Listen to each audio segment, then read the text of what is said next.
What's up, everybody? Nick Dwyer back for the 10th inning, here with another episode of This Day in Sports History. In yesterday's episode, we saw Rickey Henderson officially break Ty Cobb's all-time leading run scorer record.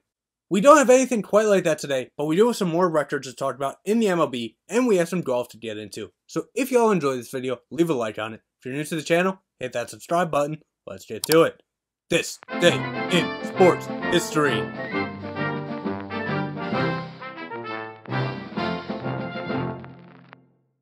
We will start off today in 1887 at the first U.S. National Championship on the women's side in tennis, and Ellen Hansel would win the inaugural event 6-1, 6-0 over Lauren Knight to claim her only Grand Slam singles title.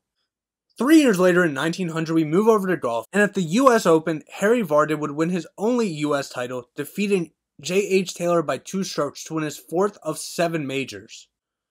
Over to Major League Baseball now, and we start in 1915, and Detroit Tigers' Ty Cobb would steal his 96th base of the season in a 5-0 loss to the Indians, and this would stand as a record until 1962.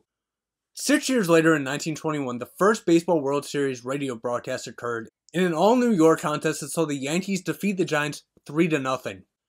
Now we move up to 1941. In the World Series, and Brooklyn Dodgers catcher Mickey Owens dropped a third strike, and Tom Hendrick would reach first base safely for the Yankees.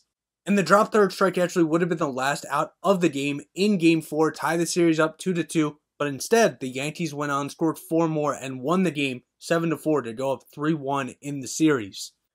Move up a year later in 1942, and the St. Louis Cardinals would win their 4th World Series, defeating the Yankees 4-2 in Game 5 for a 4-1 series victory, their 4th World Series title of 11 overall.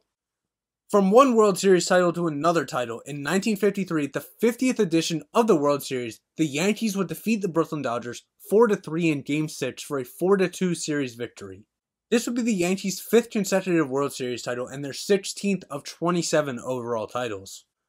Get off baseball for a little bit. We go to 1957 at the Ryder Cup. Great Britain and Ireland would win 7.5 to 4.5. Move up to 1975, and in F1, Niki Lauda would win the United States Grand Prix to claim his first F1 World Drivers' Championship, winning by 19.5 points. Stick with F1 5 years later, and Alan Jones would win the United States East Grand Prix to claim his first and only F1 World Drivers' Championship. 3 years later, in 1983, we go to hockey, and Wayne Gretzky would score and assist in a 5-4 victory over Toronto in the season opener to start an NHL record 51-game scoring streak.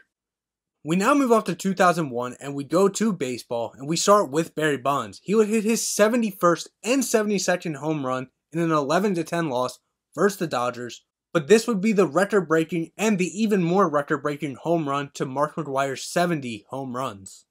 Also in 2001 in the MLB, the Atlanta Braves would become the first pro sports team to win 10 straight division titles after defeating the Marlins 20-3 to clinch the NL East title. At that point, the Boston Celtics and the LA Lakers were both tied at 9, but no professional sports team had ever had 10. Since then, it has been accomplished once again. The Patriots have done it. Very impressive though. 2 years later, we stay with Major League Baseball, and the Chicago Cubs won their first postseason series since the 1908 World Series after a 5-1 victory against the Atlanta Braves in Game 5 of the NLDS at Turner. Stay in 2003, but go over to the NFL, and Kansas City wide receiver Dante Hall would score on a game-winning 93-yard punt return in a 24-23 victory over the Broncos. This would be Hall's NFL record 4th straight game with either a punt or kick return touchdown.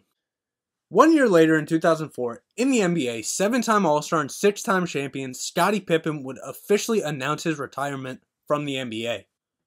Move up to 2007. After years of denial, gold medal winning sprinter Marion Jones admitted that she used steroids in 2000, 2001, pleaded guilty to lying to federal investigators, and also announced her retirement. And because of this, all of the medals would be returned to the USOC.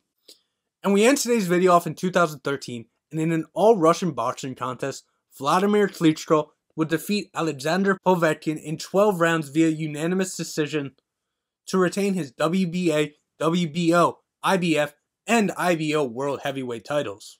So there you have it. That's what happened on this day in sports history. If I left anything out, I do apologize, but I'll see everybody tomorrow. For Nick Dwyer and the 10th inning.